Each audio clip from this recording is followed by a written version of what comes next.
Good morning. Welcome again to those of you here in the room and those of you watching online. We're glad that you're with us this morning. Pastor Arlen and his family are out of town this weekend, but we are continuing on in our series. Since the beginning of the year, we've been going through a series called The Books, or we've been going through the Bible. The Bible means the books, a collection of books, 66 books that we've been studying, and we are on book number 8 today. The last few weeks, we've been looking at some of the stories from the 7th book of the Bible, which is called the Judges. So we've gone through Genesis, Exodus, Leviticus, Numbers, Deuteronomy, Joshua, Judges, and today we're going to be looking at Ruth. We've been going through a mini-series through the book of Judges called The Rescuers. The Israelites, or God's people, had made it to the promised land, and when conflict comes, God rises up a judge to help the people. But unlike the previous stories, today's story doesn't come from the book of Judges, but it does take place during the time of the Judges. It's towards the end of this time, just a couple generations before kings would rule in Israel. Additionally, unlike the previous stories that we've looked at the last few weeks, this story is about some quite ordinary people. They didn't lead the nation, or they didn't have far-reaching influence like Deborah. They didn't have spectacular opportunities to be used by God to rescue God's people like the military leader Gideon or the warrior with superpower strength, Samson. The people we'll look at today, they didn't save God's people from peril. There doesn't seem to be anything miraculous or spectacular really about their story. Doesn't seem to be. So why include this story in the books as its own separate book? Well, I hope we can answer that question today. The book of Ruth, like I said, is the 8th book of the Bible. It's only 4 chapters long, comes right after Judges. Pastor Arlen covered the book of Ruth in February of 2021, so if you have interest in diving deeper into this story, he covered it over multiple weeks, so you can go on our website and listen or watch from back in 2021, but we're going to cover the whole story today. This story, again, is about ordinary people just trying to survive during desperate times. We learned last week that the end of the Judges was a bleak time period. If you want to get into that, you can go watch last week's message of just the darkness that was this time. As the last verse in Judges says, in those days Israel had no king. All the people did whatever seemed right in their own eyes. There was religious and moral depravity, national disunity, and continuous oppression from other nations. Not only that, we find out that there's a severe famine in the region that this particular family was from. So we're going to start and look into that at Ruth chapter 1, verse 1. In the days when the judges ruled in Israel, a severe famine came upon the land. So a man from Bethlehem in Judea left his home and went to live in the country of Moab, taking his wife and 2 sons with him. The man's name was Elimelech, and his wife was Naomi. Their 2 sons were Mahlon and Chilion. They were Ephrathites from Bethlehem in the land of Judah, and when they reached Moab, they settled there. So first thing I want to note is this family is from Bethlehem, and if you've been around church, especially at Christmas time, you might be thinking, Bethlehem, I've sung that song, Oh Little Town of Bethlehem. Well, that's some foreshadowing that we'll see later on why that's meaningful. But imagine this family, out of desperation for food, choose to leave God's promised land and become refugees. They're just trying to survive. They decide to leave everything they know, family, customs, their language, their home, leave it all to avoid death.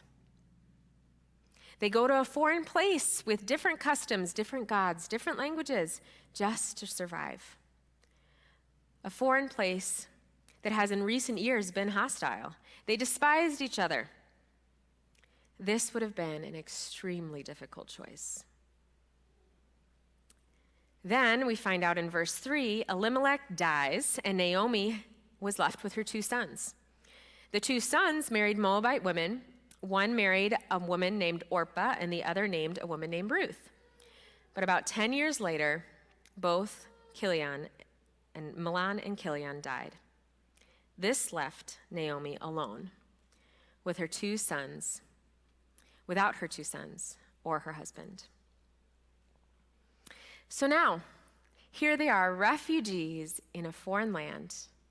To make matters worse, within 10 years, Naomi is far from home without the three men in her life. A widow taking care of two more widows. What heartache. Pastors mention this often because we need to remember the context of this time. Not only can we look at that story and go, that's horrible, that's miserable, but especially for women during that time, they didn't have rights. So without marriage, their future was hard and bleak. Without a male heir, it was pretty desperate. And especially if you're widowed, you can anticipate a life of destitution. Well, Naomi hears that there's food again back at home in the promised land, so the three ladies start off on their journey back. But at some point, Naomi knows what's in store for her and the two widowed daughter-in-laws that are currently alongside her. So she's like, hold up, wait a minute. You two need to go back home to your families. Maybe your dads can find you new husbands to marry and you can have hope of a good life. But if you keep following me, we're going to be kind of miserable together. But there must have been something quite winsome about Naomi. She was maybe the all-star mother-in-law because both of her daughters strongly protest. There's a lot of weeping and crying and sadness in the thought of leaving Naomi. And Orpah ultimately did as Naomi requested and returned home, but Ruth refused. And in verse 16, Ruth replied, "Don't ask me to leave you and turn back. Wherever you go, I will go. Wherever you live, I will live. Your people will be my people, and your God will be my God. Wherever you die, I will die, and there I will be buried. May the Lord punish me severely if I allow anything but death to separate us." Wow. What a statement. Again, I think Naomi must have been just someone lovable that Ruth would so strongly want to stay by her side. Not only stay by her side, but Naomi had introduced her to the God of Israel, and Ruth is now claiming, this is the God that I want to serve. Naomi had nothing to offer Ruth as far as a promise of food, a future, but that's still where Ruth wanted to be. So in verse 18, when Naomi saw Ruth was determined to go with her, she said nothing more. So the two of them continued on their journey, and when they came to Bethlehem, the entire town was excited by their arrival. "Is it really Naomi?" the women asked. "Don't call me Naomi," which means pleasant. She responded. "Instead, call me Mara," which means bitter. "For the Almighty has made life very bitter for me. I went away full, but the Lord has brought me home empty. Why call me Naomi when the Lord has caused me to suffer and the Almighty has sent such tragedy upon me?" Now, as I imagine this scene, they're coming into Bethlehem, a small town. It was very communal in those days. So people would be out in the streets, chit-chatting. And these women that we read about, is it really Naomi? They come up a few times in this passage. The women are saying things. And I just imagine Naomi just kind of proclaiming to everyone, "Don't call me Naomi anymore. I am bitter. Life's been hard." And often I think growing up in the church, there's a sense in my mind that Naomi just kind of gets a bad rap. This is what our image of her is, that she's this grumpy old lady, and that's where she stays. And especially when it's contrasted with Ruth, who just seems so loving and kind. But again, I'm like, well, Ruth wanted to stay with Naomi. There must have been something about Naomi. But right now, Naomi is having a moment. Because, yeah, life has been really hard. Imagine she's coming back into a town that she last left with her husband and 2 sons looking for greener pastures. She didn't imagine herself probably coming back now with the responsibility of herself and her daughter-in-law, being concerned for the future. Maybe grief is hitting really hard, heartache. It's heavy. She blames God. But as we'll see in a few months, she didn't stay there. She still believed in God, but she was having a crisis, kind of understandably. Maybe you've been there or find yourself there today. May I just remind you that God sees you just like he saw Naomi. He cares about you. It would take weeks of messages to try to unpack the problem of suffering in the world, at least unpack it as much as our finite minds can understand. But hold tight. We will see God working as this story continues, and I hope it renews your hope in a God who loves you dearly and who I trust is still working in your life, even if it doesn't seem like it. So chapter 1 closes with, so Ruth returned from Moab, accompanied by her daughter-in-law Ruth, the young Moabite woman. They arrived in Bethlehem in late spring, at the beginning of barley harvest. So Naomi is understandably struggling in the pit of despair. So Ruth steps up to care for them. And in chapter 2, verse 2, one day Ruth the Moabite said to Naomi, "Let me go out into the harvest fields to pick up the stalks of grain left behind by anyone who is kind enough to let me do it." Naomi replied, "All right, my daughter, go ahead." Now, a little bit of context here with how harvesting worked back then. So they'd, the stuff would grow.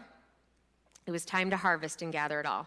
So usually men would go out into the field and cut down the standing grain by hand with hand sickles. So they're working away, and then usually women would follow, picking up the grain, putting it into bundles called sheaves, and then they would continue on in the field.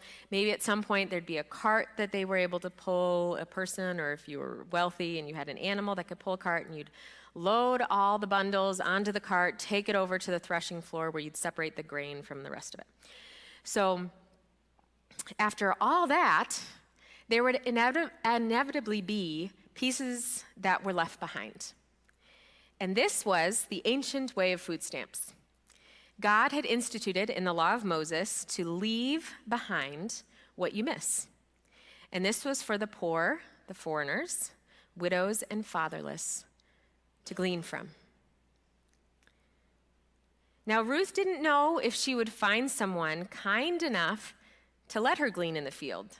She says to Naomi, she says, "Let me go see if I can find anyone kind enough." Remember, she was a foreigner. And again, this is depraved times. So yes, this was God's law, but many people are not following God's law right now.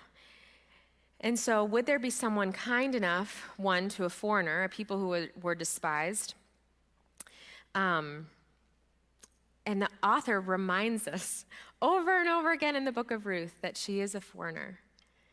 Yet we see that those that are following God's law care for her and are kind to her. But would she be able to find anyone like that who would care about God's laws or who would care about the destitute? So Ruth went out to gather grain behind the harvesters, and as it happened, she found herself working in a field that belonged to Boaz, a relative of her father-in-law, Elimelech. While she was there, Boaz arrived from Bethlehem and greeted the harvesters. "The Lord be with you," he said. "The Lord bless you," the harvesters replied. And look at that. Her first day out in the field, and she happens to find not only a godly man's field, but someone who was a relative. And then Boaz happens to come out on the first day that Ruth is there, and he notices her. He says in verse 5 to his foreman, "Who is this young woman over there? Who does she belong to?" And the foreman replies, "She is the young woman from Moab who came back with Naomi. She asked me this morning if she could gather grain behind the harvesters. She has been hard at work ever since, except for a few minutes' rest in the shelter." So Boaz went over and said to Ruth, "Listen, my daughter, stay right here with us when you gather grain. Don't go to any other field. Stay right behind the young women working in my field. See which part of the field they are harvesting and then follow them. I've warned the young men not to treat you roughly. And when you are thirsty, help yourself to the water they have drawn from the well." Ruth fell at her feet and thanked him warmly. "What have I done to deserve such kindness?" she asked. "I'm only a foreigner." "Yes, I know," Boaz replied, "but I also know about everything you have done for your mother-in-law since the death of your husband. I have heard how you left your father and mother and your own land to live here among complete strangers. May the Lord, the God of Israel, under whose wings you have come to take refuge, reward you fully for what you have done." First, I want to note Ruth's reputation. Pointed out in verse 11, the people had heard about her. She was the talk of the town, in a good way. And while Ruth is a beautiful example, we meet another example, Boaz, a wealthy and influential man of Bethlehem, also a relative of Elimelech. And he, though it's no benefit to himself, he offers Ruth protection. He knows it's not safe for her to be alone and far away from the workers or gleaning from field to field and trying to find a different place every day. So he tells her to follow along with the workers. And he instructs the workers to not rebuke her, insult her, to treat her roughly, which apparently was typical behavior too. But Ruth wouldn't have to deal with that. Then he offers her some pre-drawn water, which I don't know if you can appreciate that unless you've had to draw up your own water, but she doesn't have to spend time and energy getting water herself to drink. She can have the water that's already been brought up. Then he offers her a meal. That day, Boaz served her food as the rest of the workers ate, and she ate until she was full and still had some left over. Boaz goes beyond the requirement of God's law here. He allows her to glean among the sheaves or the bundles. So again, the bundles, they would have been gathering the bundles, maybe leaving them on the ground as, they're waiting for the cart to come. And typically, they would tell people that had asked to glean, they're like, you need to stay away because, they might steal out of the bundles. Where he says, I want you to glean among the bundles because it's safer for you to stay closer to my workers. And then he instructs the workers to purposefully drop additional grain. So the women, they're gathering these bundles and they're putting them on the cart or something, and he's like, now I want you to intentionally drop a piece, drop another piece. He's so generous here. Again, he had nothing to gain. But Boaz shows compassion and care in the likeness that Ruth has shown care for her mother-in-law. It's beautiful and profound and emulates the character of the God of Israel. Verse 17, so Ruth gathered barley all day, and when she beat out the grain that evening, it filled an entire basket. She carried it back into town and she showed it to her mother-in-law. Ruth also gave her the roasted grain that was left over from her meal. Where did you gather all this grain today? Naomi asked. Where did you work? May the Lord bless the one who helped you. So Ruth told her mother-in-law about the man in whose field she had worked. She said, the man I worked with today is named Boaz. Well, may the Lord bless him, Naomi told her daughter-in-law. He is showing his kindness to us as well as to your dead husband. This man is one of our closest relatives, one of our family redeemers. Now, some context here regarding the family redeemer. Another thing God had instituted in his law to care for women was that maybe you have a few brothers and they get married and one of the brothers dies, well, it's the responsibility of one of the other brothers to take the widow as his wife so that she can bear a son to carry on the family line, to carry on the family property, and to avoid poverty for the family. Again, women couldn't carry on the property and things like that because they didn't have those rights. So this was a way to care for the widows.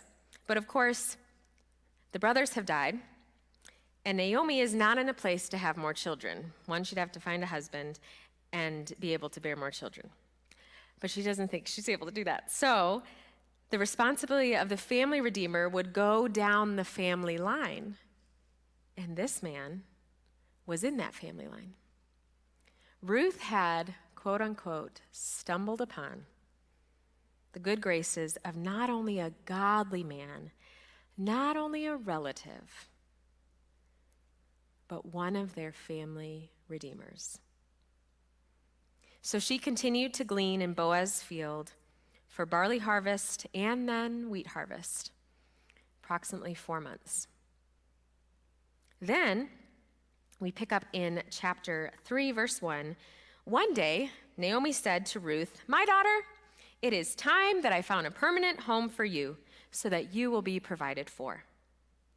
Naomi has a plan. Naomi was now ready to step up for Ruth. Just like at the beginning of last chapter, Ruth said, "All right, I'm going to go get us food." Naomi's ready to say, "All right, I got to find a place for you." There's this beautiful reciprocal love, selflessly caring for each other, looking out for the other person. But not only that, we see that Ruth trusted Naomi. Naomi's plan was kind of interesting. The plan, we don't totally understand the cultural context of it. And what we do know is the men now, everything has been harvested. They're on the threshing floor, so they're separating the grain from the stalks. And as they would do that, harvest time was a very celebratory time, and the men would need to sleep around their grain to protect it from robbers, animals, all that stuff. So Boaz would be out with the other men doing this, and Naomi knows that, and so she tells Ruth, "I want you to get all cleaned up, put on some perfume, put on your best clothes, and then I want you to sneak over, watch what's going on. Once the men lie down, notice where Boaz is lying, and I want you to sneak over, uncover his feet, and lay down at his feet." Great plan. I'm not really sure why Naomi couldn't just go to Boaz and be like, "Dude, can you help us out?" But this, again, there's a cultural context here that we don't totally get. But Ruth is like, "I will do everything you say." So she went down to the threshing floor that night and followed the instructions of her mother-in-law. Verse 8 picks up. We find out what happens. So around midnight, Boaz suddenly woke up and turned over, and he was surprised to find a woman lying at his feet. I'm glad Scripture lets us know he was surprised. Well, yeah. If I'm in bed and I feel the slightest little maybe bug at my feet, all of a sudden all the covers are off and there's just like wildness happening, let alone a whole human being at my feet. He was surprised. But he keeps quiet somehow, and he said, "Who are you?" he asked. "I'm your servant Ruth," she replied. "Spread the corner of your covering over me, for you are my family redeemer." "The Lord bless you, my daughter," Boaz exclaimed. "You are showing even more family loyalty now than you did before, for you have not gone after a younger man, whether rich or poor. Now don't worry about a thing, my daughter. I will do what is necessary, for everyone in town knows you are a virtuous woman. But while it's true that I am one of your family redeemers, there is another man who is more closely related to you than I. Stay here tonight, and in the morning I will talk to him. If he is willing to redeem you, very well, let him marry you. But if he is not willing, as surely as the Lord lives, I will redeem you myself. Now lie down here until morning. Now, first, I want to note again Ruth's reputation pointed out in verse 11. It was pointed out in verse 11 in chapter 2 as well, where it says, everyone in town knows you're a virtuous woman. She's been around about 4 months now. Everyone's heard of what she's done, and everyone has seen her virtue. Now, this may seem like a rather forward or odd or maybe even indecent thing that just happened. But the moral integrity of Naomi and Ruth is never questioned. In fact, Ruth is praised right away by Boaz for what she did in coming to him. And Boaz continues to care for her well-being. He doesn't send her off into the night, which again would have been dangerous for her. He says, stay here. We'll keep you protected. He makes sure she gets off early in the morning before anyone would see her and think that something indecent happened. And then he is generous once again, loads a pile of barley on her back to take back to her mother-in-law. Ruth gets home and reports everything to Naomi, and I just have to wonder, did Naomi stay up all night, just anxious and excited to hear what would happen, see if her plan would work? Was she maybe I should have thought of something different, this was a little crazy? I don't know. But when Ruth reports everything to Naomi, Naomi says to her, just be patient, my daughter, until we hear what happens. The man won't rest until he has settled things today. Notice how hopeful and confident Naomi sounds now. Remember just a few months ago when she asked to be called bitter, which I'll note the author never does in Scripture. Naomi is hopeful. And she knows that Boaz is a man of his word. He said he would deal with things the next day, and he did. The very next day, he seeks to do things as God's law requires. He's above reproach. He seeks to go and find the man who is next in line and ask him. And this family member goes unnamed in Ruth, but we know that Boaz goes and finds him, gets together a council of witnesses. That's how legal matters would have been cared for. And this unnamed family member is interested in the land that would come from taking up his place as the family redeemer. But once he knows that Ruth is part of it, he's like, it's too risky for me to acquire Ruth. It might impact my inheritance. So he declines. But Boaz, again, in his generosity, accepts, even though for him, too, it's a risk. So in chapter 4, verse 13, so Boaz took Ruth into his home, and she became his wife. When he slept with her, the Lord enabled her to become pregnant, and she gave birth to a son. Then the women of the town said to Naomi, praise the Lord, who has now provided a redeemer for your family. May this child be famous in Israel. May he restore your youth and care for you in your old age, for he is the son of your daughter-in-law, who loves you and has been better to you than 7 sons. Naomi took the baby and cuddled him to her breast, and she cared for him as if he were her own. The neighbor women said, now at last Naomi has a son again. and they named him Obed. He became the father of Jesse and the grandfather of David. What a love story. A family who loved well and followed God's laws in a beautiful way, painted for us right after the bleak backdrop of the conclusion of Judges.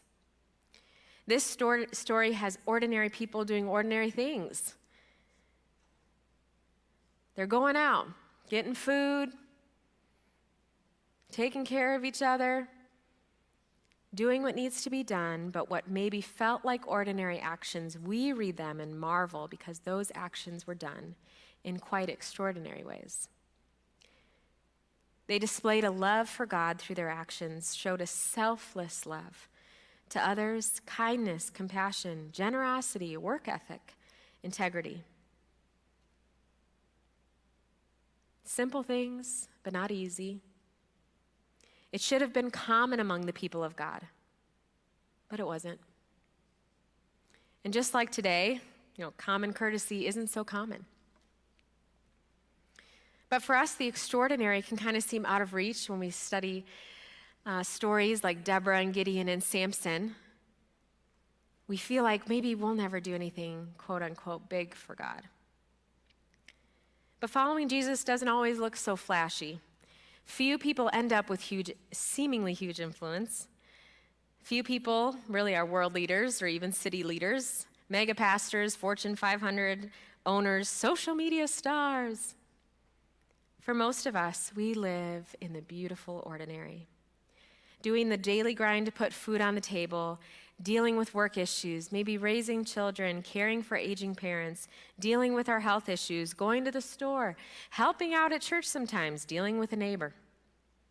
It can all feel so ordinary. But in the power of God, when we add some kindness, we add some compassion, add some generosity, even if it doesn't feel like a lot. Add integrity, all seasoned with love. Man, it can make a difference. And as I was preparing this message, of course, it was on my mind a lot as we're just kind of doing normal things this week. And yesterday was Jens's birthday, and so we were doing some celebratory things and also just doing normal things. He helped his brother move a playground set. I had to run an errand with my mom. We went to the fantastic cuisine of Taco Bell for his birthday dinner. And, just like normal stuff. But again, I was thinking through this and just the love and kindness that I express to my children every day in the way that I speak to them, in the way that I correct them, it matters. The way that I communicate to staff of Taco Bell or the grocery store, it matters. And I was trying to think even of people that have, I've maybe even met once, but the image is in my mind, just because they showed some kindness that I didn't expect. The errand that my mom and I ran, I was just so impressed by, there was 3 younger staff, and they just were all nice. And it wasn't like they were did anything above and beyond customer service wise. They were just nice, delightful. and I remember one time, I don't know whose wedding I was wedding dress shopping with them for, but I remember being at David's bridal, and I have this image of this young gal in my head. She was just nice. And I hope that, especially as those of us that claim Christ, that we can be that in our world today, in the ordinary things that we do, going to the grocery store, maybe going to Taco Bell or not going to Taco Bell, depending on how disgusting you find it to be. But even last night as we left, I yelled, thank you. And then each of my kids, follow. Thank you, even my little one, thank you. And it was just so sweet of like, not only do I hope that means something to those workers who are probably treated pretty badly. We have some fast food workers here that have some stories to tell, but only also as just an example to my children of how to be kind to people. I was also reminded of, we went a few months ago with my brother and sister and their families to an indoor water park. I was a little nervous because it seems like a really bad idea, but it was better than I thought it was going to be to put a bunch of little kids in a contained room with water. But there was this one worker I remember seeing, and she just seemed nice. She didn't do anything for us, but I remember seeing her wandering around with what seemed like a lost child and helping her, and she had this fun little headband thing on. And that night, my husband and I left the kids with my family at the hotel and went to get a late dinner. Picked up some Qdoba. The Mexican food theme continues. So we're in line, so you have to order, and then you pay at the end. And I noticed this gal from the water park standing in front of us, and I just kind of get this nudge of like, pay for her food. I'm like, okay. And then I start doubting of like, what if she's like picking up food for a whole bunch of people? Or what if she's like, this is weird? Because I'm just going to say, I noticed you at work today. Like, there were hundreds of people there. Wouldn't that kind of sound weird? Maybe I shouldn't. She's going to order a whole bunch of stuff, and it's going to be like a whole bunch of money. Maybe, no, yep, I should do it. Okay, yep. So I listened for her to order, and sure enough, she just orders for herself. So that gave me a little more like confidence. And so sooner or later, I say, like right before she's about to put the credit card on, waited till the last second out of awkwardness, and I'm like, I'd like to pay for your meal. I saw you at work today, and I appreciate all that you do. She was like, thank you. I actually got vomited on myself today from one of the people, and then my boss got bleach in my eye as we were cleaning it up, and I'm like, oh yeah, you needed that today. And I just think of simple things like that have been done to me, that hopefully I am available to the Lord to take those nudges and just bless people with simple things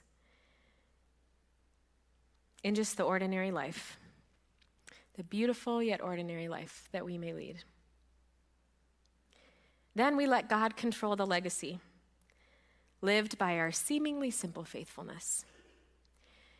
Ruth didn't know that her great-grandson would be King David, Israel's most beloved king, who is called a man after God's own heart, who we'll learn about in the coming weeks. She didn't know that legacy would come from her. The ordinary brought a lasting legacy for Israel. And we find out generations later that Ruth would not only be in the family line of King David, but would be in the family line of the Redeemer of all people, Jesus Christ. A Redeemer like Boaz, who is from a little town called Bethlehem. A Redeemer like Boaz, who shows compassion and kindness for the downtrodden. A Redeemer like Boaz, who keeps his word.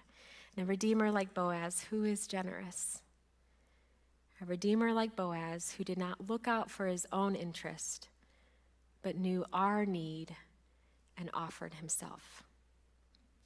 Jesus Christ, our Redeemer, who would take upon himself the sins of the world to rescue us when we were destitute.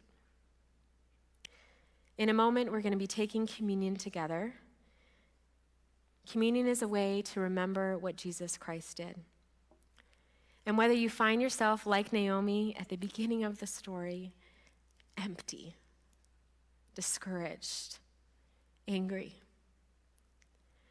or you are like Naomi at the end of the story, full, or maybe you're somewhere in between. May this story remind you that you have a Redeemer who is full of compassion, kindness, love, and generosity towards you, shown through Jesus Christ, death, and resurrection. And through everyday graces, his presence, Holy Spirit, wisdom, strength, peace, maybe even shown through the care and kindness of each other.